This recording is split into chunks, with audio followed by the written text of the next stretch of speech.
Karibu sana katika channel yetu ya Abudin.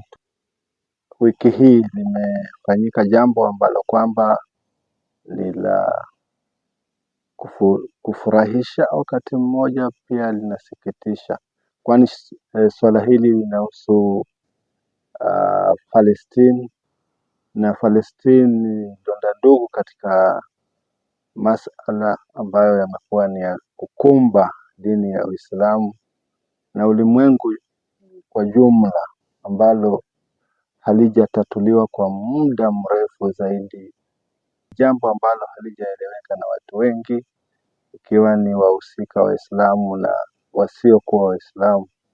Hawafahamu chimbuko la jambo hili, so ni jambo ambalo ni la muhimu sana. Takriban kwa sasa miaka miwili kumekuwa na jeshi la Zayuni ambalo linavamia maeneo ya Palestina usiku na mchana kwa kuendelea kwa takriban miaka miwili. Jambo hili nimelileta kwa sababu limefika hapa nyumbani Kenya. Kumefanyika maandamano yaliyoanzia katika msikiti wa Adam Saked. Maandamano yakaja mpaka maeneo ya Uhuru Park na kukafanyika hotuba mbalimbali kuhusiana na Palestine, kukafanyika dua kuhusiana na swala hilo. Lilo ni vutia sana, sio dua haswa au jambo lingine lolote, lakini lilonivutia sana pakubwa ni kuwa watu wamekusanyika kwa wingi, licha ya kuwa jambo hili halikutangazwa kwa njia ya wazi vizuri. Watu walijitokeza wengi. So jambo muhimu ni kwamba kuna watu ambao at least wana ari na kutafuta suluhisho la tatizo la Gaza na matatizo ya Uislamu kwa jumla. Nitawaonyesha picha, kisha tutakuja tuangalie ni vipi swala hili limeenda. Nitakuja nifanye uchambuzi mwingine hapo mbele, kwa sababu swala kubwa ni kwamba watu walijitokeza, waume kwa wake, wazima kwa watoto. Katika maeneo haya hakukuwa na jambo la ukabila, hakukuwa na jambo la rangi, hakukuwa na jambo la tabaka ya aina yoyote, hakukuwa na jambo la nchi. Kulikuwa na jambo la Uislamu na ubinadamu, kwa sababu Uislamu ndio caretaker ya ubinadamu. Atakayekubali atakubali na asiyekubali atakataa, lakini ukweli ni huo kwamba kwa sasa jambo hili linashughulikiwa katika nyanja ya ulimwengu kinafiki na kiukora, kutaka kuwadhulumu wale ambao wanaendelea kudhulumiwa. Waislamu katika maeneo mengi wanadhulumiwa, lakini dhuluma hii inaendelezwa na mfumo ambao uko katika tawala, na mfumo huu headquarters zake ziko katika magharibi, matawi yake yako katika nchi zetu. Na bila shaka, sina shaka kwamba ninalosema ni jambo la hakika kabisa, kwamba wao hawako pamoja na wanaodhulumiwa kote duniani, hawako pamoja na wanaopata dhiki kote duniani, bali wao ni makapitalisti ambao wao wakipata hawajali kuhusu yeyote mwingine. Inshallah, wacha niwaonyeshe video watu waone watu walivyohudhuria. Uhudhuriaji ulikuwa mzuri, lakini nina hakika mji wa Nairobi ungejaa wote kama uwalishi ungelikuwa wa kisawasawa. Baadhi ya watu nimekutana nao Waislamu wananiambia hawakuambiwa, misikiti yao haikutangaza, kwa sababu labda aliyekuwa anaandaa alikuwa si wa mrengo wao. Mirengo imeletwa ikatugawanya, na wasiokuwa Waislamu, si wasiokuwa Waislamu tu, bali kuna wengi sana ambao si Waislamu, ambao hawana chuki yoyote ya Waislamu, na mimi nawafahamu kwa wanaoleta chuki dhidi ya Uislamu ni wale waliochochewa, na ni wale ambao wamechochea, ama wale ambao wako katika mrengo wa wagandamizaji, sio Wakristo, sio Waisraeli. Waisraeli, kuna tofauti ya Waisraeli, Bani Israeli, na kuna Mayahudi ambao wako na chuki dhidi ya Uislamu. Inshallah tuangalie video kisha tutakuwa ni wenye kuizungumzia baadaye inshallah. وكل فلسطين اللهم إنا نستودعك بيت المقدس وأهل القدس وكل فلسطين اللهم آمين. والسلام عليكم ورحمة الله وبركاته.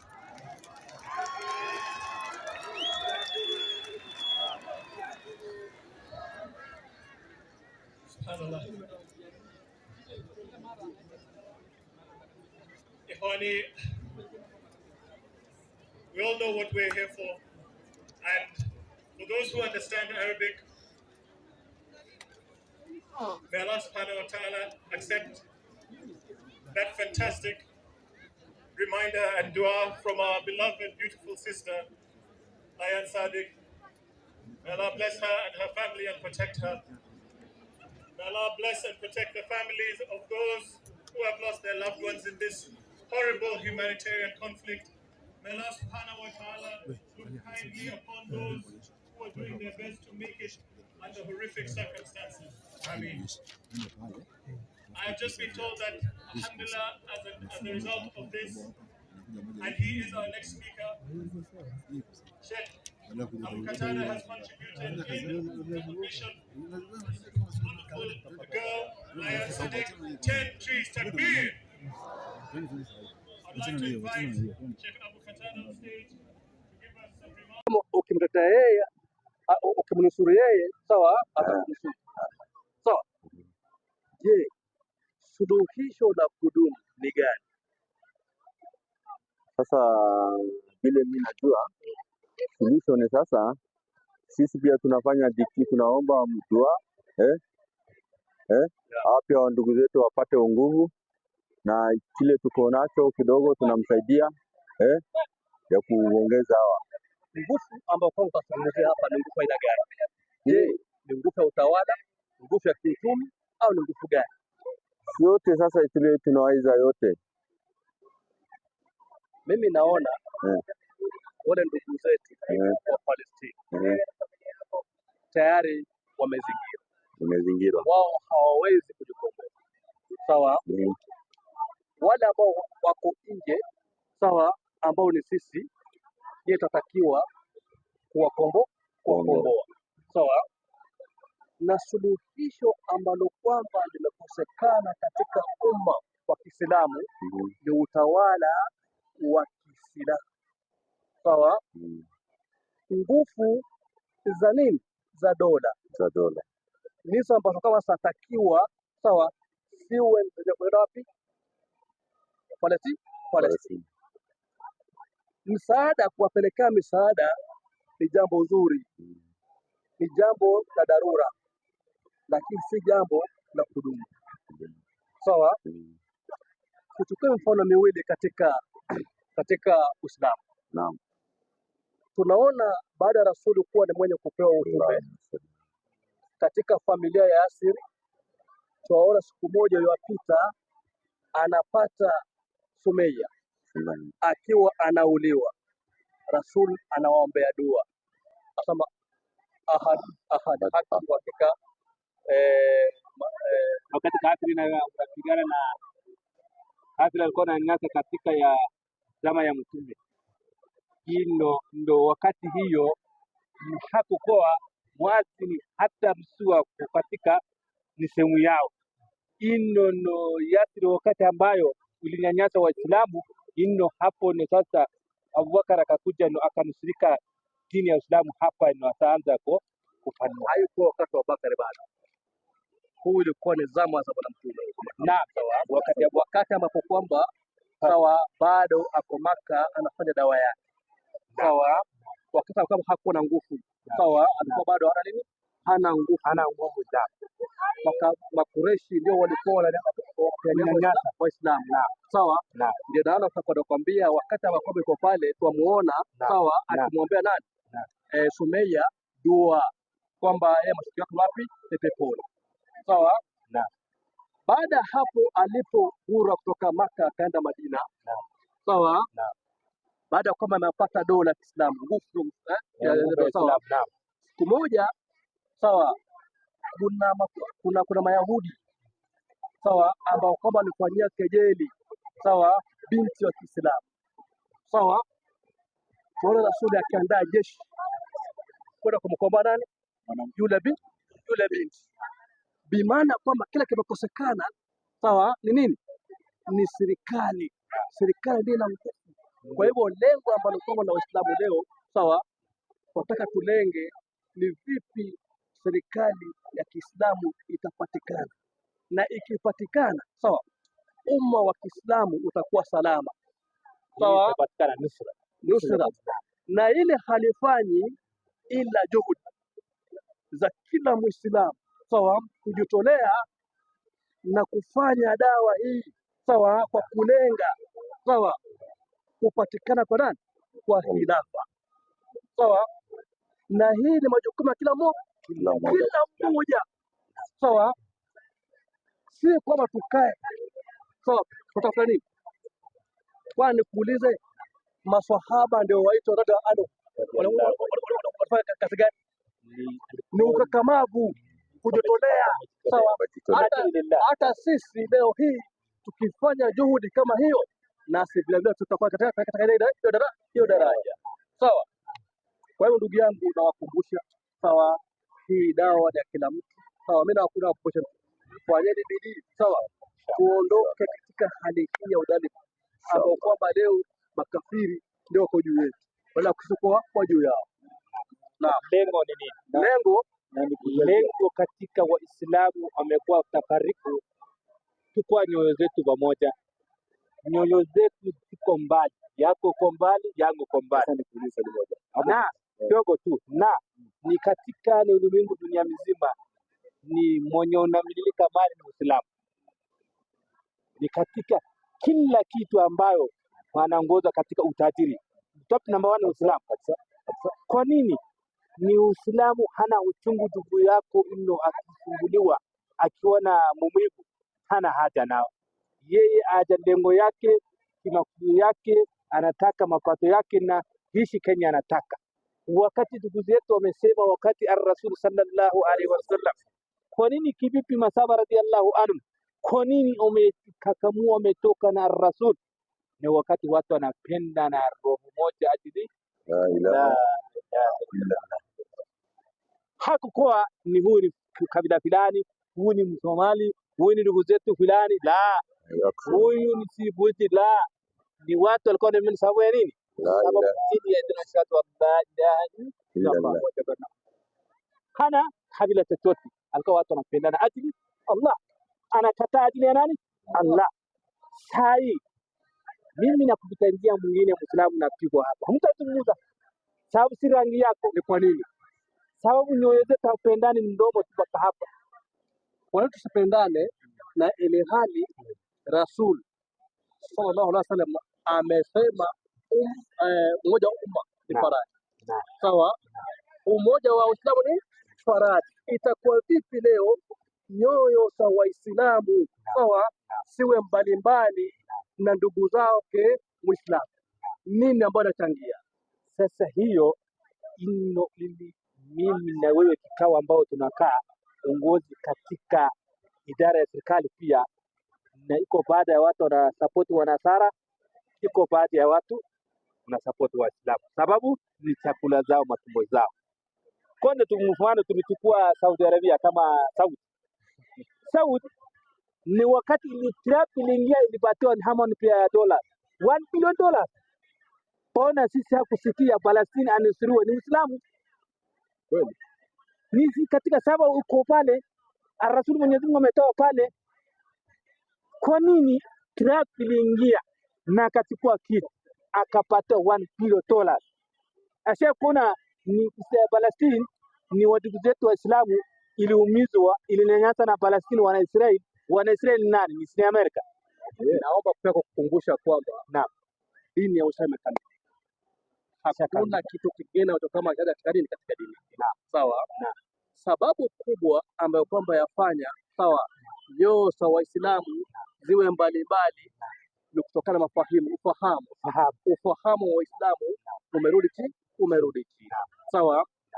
Kile chatakiwa sasa ni jinsi gani ambapo kama tutanyanyua isifike sa Uislamu turudi juu sawa, na hii itakuja baada ya kwamba tupatie Waislamu takafa sawa, kwa sababu leo unapotazama sawa utagundua kwamba tumebeba takafa mseto sawa. Kama ni Msomali anabeba Kisomali, amebeba Uislamu na makadhalika. Kama ni Mgiriama sawa, ana Ugiriama, ana Magharibi, ana Uislamu sawa. Sasa suluhisho lilioko ni kwamba sasa tukae chini tusome Uislamu sawa, ukiwa katika usafi wake. Hapo tutakuwa tumetoa culture zile chafu. Sasa tumebeba nini? Culture ambayo ni sawa. Hiyo na baina ya sisi na Wapalestina nani anahitaji msaada? Ni sisi pia na Wapalestina, sababu ndugu zetu ninaumia. Kama ndugu yako unasikia njaa na wewe tayari uleta sikia njaa, ndugu yako iliumizwa tayari umetumiza amefeka. Mimi kizi yangu nachukulia kwamba sisi ndio tunahitaji msaada, bali kwa vita tayari wanatokea ardhi. Sisi tuko nje, hatuko vitani. Nani anahitaji msaada? Palestina wako kazini. Na ile mateso wanataka yote wanataka kwa sababu ya nini? Ya sisi. Tumeingia wanataka kwa sababu ya Allah. Kwa sisi na baina ya sisi na Palestina nani anahitaji msaada? Sababu ni ilinyanyaswa si juu ya Palestina, ilinyanyaswa juu Uislamu, si haki yao. Kama wewe ulinyanyaswa Uislamu ndugu yako, wewe unahitaji msaada, mimi na wewe ndio hiyo wale ambao wanazungumza katika Rasul. Mimi tunahitaji anatakuja swali pia kidogo kwa ufupi, kwa sababu kwa mmezungumza kwa kuelekea na kuzungumzia masuala ya kuungana kama jamii ya Kiislamu na tumegawanyika katika sababu nyingi sana. Moja ya sababu za kufanya tumegawanyika ni hiyo umetaja, Saudia hawezi ona huyu kama Muislamu mwenzake anafaa kumsaidia. Tukubaliane hiyo kwanza. Sasa hizi Saudia inafanya mkataba na Pakistan. Juzi ziara haijapita hata wiki, ndio kwamba Pakistan akishambuliwa na kafiri na Saudia atashambuliwa. Kwa hivyo sisi Waislamu wote sisi tuko kwa hiyo box. Kwa hivyo sisi tukishambuliwa sisi tuko kivyetu. Unaelewa? Na chanzo kubwa kabisa ni uzalendo. Beba bendera ambayo Mtume sallallahu alaihi wasallam hakuacha. Tukubaliane kwanza, kitu ambao tunataka kusuluhisha kitu shida. Kwanza tukubali kwamba kuna shida. Saikolojia huwa wanasema hivi. Ukitaka kusuluhisha shida kwanza kubali kuna shida. Nikibeba bendera ya Palestina na mimi nasema mimi Muislamu. Sio kweli? Mimi sitajua nikijua kwa barabara kwa sasa. Uende Kawe, wewe ni Uganda. Sio? Sasa uko Kenya. Mimi nakuita wewe ni foreigner. Kweli kama wewe ni unakuwa hapa na tushagawanyika. Kwa hiyo tushagawanyika na nini? Na bendera ile sio kuacha. Hawa watu wote ambao umeona hapa katika hii uwanja, hakuna mtu hata mmoja amebeba bendera ya Rasulullah sallallahu alaihi wasallam. Kuna mtu anakuacha bendera? Na hakuna mtu amebeba bendera hata mmoja hivi. Kina Abdurogo hapo acha hiyo bandera. Hapo acha bendera hii. Kina Abdurogo walikuwa wanatembea naye kila mahali. Mpaka imefanya sisi hatuwezi enda kuokoa Palestina kwa sababu Saudia anaangalia bendera yake na mimi naangalia bendera yake na kutia swali yake aswa hapa tulitoa sehemu ambao mbalimbali. Wewe ndugu zangu, wewe kaka yangu, wewe ndugu zetu wamekuja sababu aswa ili kujua sababu Ar-Rasul ametuachia akasema Uislamu ni kitu moja. Ni nini hasa umetuleta? Ni hao ni Palestina. Naam. Ni Badera na Palestina. Naam. Ni nini hasa tulileta pamoja? Wewe ni rangi nyingine, ule rangi nyingine na mwingine rangi nyingine. Lugha tofauti tofauti. Nini umeleta? Sababu Uislamu tumeleta Rasul sallallahu alaihi wasallam umetuachia. Ndugu yangu, point yako na kuregeshea. Kwa nini? Na mimi ningekuwa kasi Islamu ule wao si Islamu ningekaa sehemu yangu sina shughuli, lakini uchungu yangu umeleta kule pale nyumbani kutolewa hapo nileto ni sababu Uislamu uchungu yangu ndio umeleta. Ni nini hiyo sasa? Tulishika bandera sababu kule hakuna kalima, mimi na wewe tuko na kalima sasa ni Uislamu na wewe ni Uislamu. Maana Uislamu ni nini?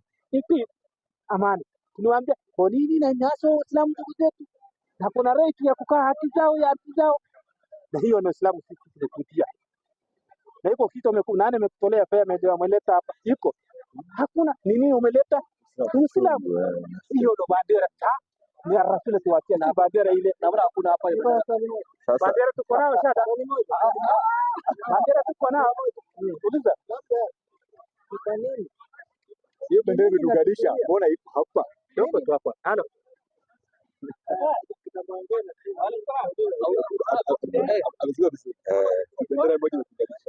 Nani alikuwa anatoa mali? Mtajiri wa Uislamu. Sawa, ni saba radhiallahu. Sababu kama kweli mtu anaweza simamia. Wenye usimamie naambia mimi karama kila kitu nahitaji. Pengine wewe unapenda nyanyoo lakini mambo yako huna kupeleka pale. Wewe unapenda kuenda pale wacha ni hata ni chungu lakini nguvu yake si hapa pale, inahitaji lazima ulipe toe ufike pale na hiyo nguvu nani atasimama? Naam, Mimi naweza uza mali